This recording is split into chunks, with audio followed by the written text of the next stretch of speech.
Obamagate, c'est le sujet du Watersworld de ce soir. Je suis fier du fait que depuis 2 semaines, nous sommes probablement la première administration de l'histoire moderne à ne pas avoir eu de scandale majeur à la Maison-Blanche. Mais quelle blague! L'équipe d'Obama s'est fait prendre cette semaine, et il semblerait que cela aille tout droit jusqu'au sommet. Pour commencer, vous souvenez-vous de ces officiels d'Obama qui nous ont raconté que Trump était un traître? Vladimir est un cas typique. Il sait comment gérer un atout et c'est ce qu'il fait avec le président. Croyez-vous toujours que le président pourrait être un atout russe? Je pense que c'est possible. Le président Poutine a obtenu un retour sur investissement très élevé. Il a pris une série de mesures qui, si Vladimir Poutine les avait dictées, n'auraient pas pu se refléter plus efficacement. Ces affreuses personnes mentaient à la télévision nationale. Et ils savaient qu'ils mentaient. Ils ne pensaient tout simplement pas qu'ils se feraient attraper. Eh bien, nous les avons attrapés. Lorsque la Chambre des Républicains les ont mis sous serment en 2017, chacun d'entre eux a déclaré n'avoir vu aucune preuve de collusion. En effet, le patriote américain Rick Rennell, directeur par intérim des renseignements nationaux, a publié les transcriptions de ces vipères admettant qu'il n'y avait jamais eu de collusion. Êtes-vous prêts? James Clapper, je cite, « Jamais vu de preuve empirique directe. » Samantha Power, « Je ne suis en possession de rien. » Susan Rice, « Je ne me souviens pas de preuves à cet effet. » Et Andrew McCabe sur le dossier Steele, « Nous n'avons pas pu prouver l'exactitude. » L'administration Obama a donc espionné et enquêté sur leurs opposants politiques et ils n'ont jamais eu de preuve de collusion. Ils n'en avaient pas à l'époque et ils n'en ont pas plus maintenant, car il n'y a pas eu de collusion. C'était un coup monté. En fait, ce qu'ils ont fait, c'est qu'ils sont allés à la télévision et ont dit à tout le monde que Trump était un traître.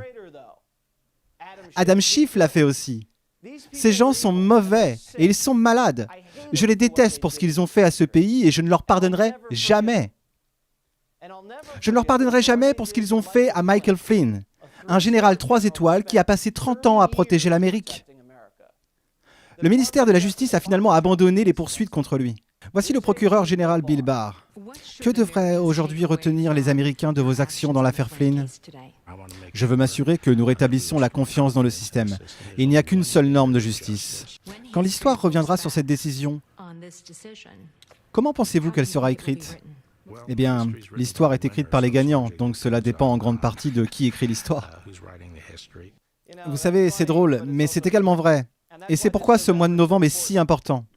Ces ignobles individus réécriront l'histoire s'ils en ont l'occasion.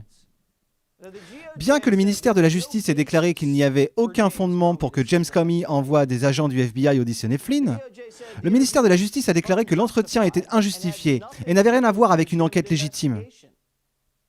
Le ministère de la Justice a déclaré que l'appel téléphonique de Flynn avec l'ambassadeur de Russie était parfaitement légal et tout à fait approprié. Le département de la Justice a déclaré que Flynn n'avait pas violé cette stupide loi Logan et qu'il n'avait de toute façon jamais commis de parjure.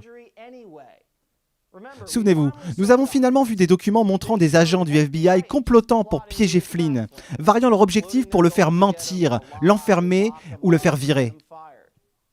La raison pour laquelle l'administration Obama avait besoin de la disparition de Flynn était parce qu'il était sur le point de découvrir le scandale, que l'équipe Trump avait été illégalement espionnée et salie. Ils avaient besoin que Flynn soit mis à l'écart parce que leur coup d'État devait continuer. Et à la seconde où Flynn a été confirmé en tant que conseiller à la sécurité nationale, il aurait été en mesure de voir tout ce qu'ils avaient fait. Et un peu plus tôt, le président était furieux contre cette injustice. J'espère que beaucoup de gens vont payer le prix fort, parce que ce sont des gens malhonnêtes et tordus. Ce sont des racailles, et je le dis beaucoup, ce sont des racailles. De la racaille humaine. Le ministère de la Justice de l'administration Obama était une honte. Et ils se sont fait prendre. Ils se sont fait prendre, des gens très malhonnêtes. Mais bien au-delà de ça, c'est de la trahison. De la trahison. Des mots forts et étayés par des faits. De nouveaux documents nous disent tout. Ils avaient ouvert une enquête sur Flynn juste parce qu'il était sur la campagne Trump. Et il s'est rendu en Russie une seule fois. Le dossier Steele était un coup monté d'Hillary. Ce n'était que de la désinformation russe. Ils le savaient et ils l'ont quand même utilisé pour obtenir un mandat. Le FBI a falsifié des preuves pour écouter les appels téléphoniques de Carter Page. La conversation de Papadopoulos au bar, le piège de la CIA, le livre noir de Manafort, étaient de fausses informations provenant des contacts ukrainiens de Clinton. Les espions, les mises sur écoute, Flynn était sur le point de tout découvrir. Donc, l'équipe d'Obama a illégalement divulgué l'appel téléphonique classifié de Flynn pour créer un écran de fumée russe autour de lui, puis a introduit des agents du FBI à la Maison-Blanche pour le foutre dehors. Barack Obama savait ce qui se passait. De nouvelles transcriptions montrent qu'Obama était au courant des détails intimes de l'appel de Flynn. Un appel qui n'était pas du tout criminel. Cela soulève des doutes parce qu'Obama détestait Flynn. Il l'a renvoyé en 2014 et a dit à Trump de ne pas l'embaucher.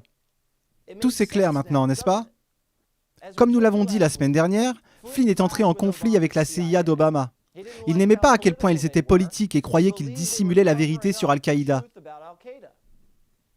Le 5 janvier 2017, pendant la transition, la responsable du ministère de la Justice d'Obama, Sally Yates, a assisté à une réunion dans le bureau ovale avec Comey, Biden, Brennan, Rice et Clapper, selon ces documents. Ils discutaient de l'ingérence russe dans les élections, qu'ils utilisèrent évidemment comme excuse pour la défaite d'Hillary. Et après le briefing, Obama a demandé à Yates et Comey de rester en retrait. Et il a dit qu'il avait eu connaissance des informations sur Flynn et de sa conversation avec l'ambassadeur de Russie. Obama cherchait à savoir si la Maison-Blanche devait traiter Flynn différemment compte tenu de ces informations.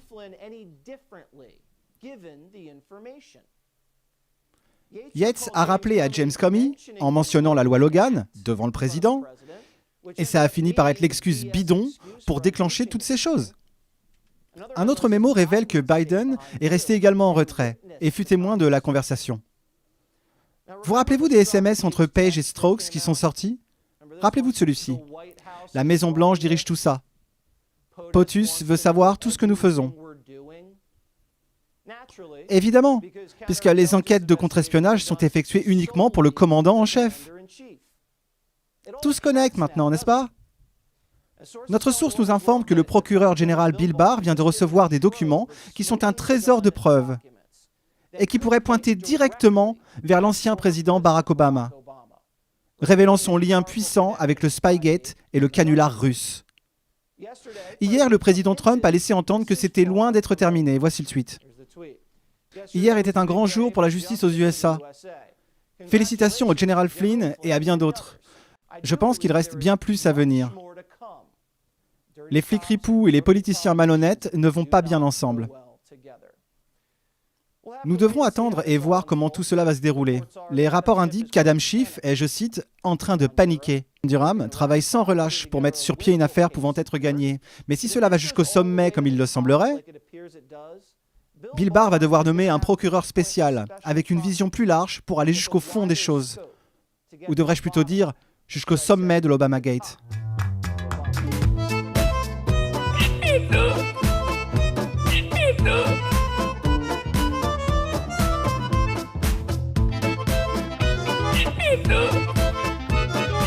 No.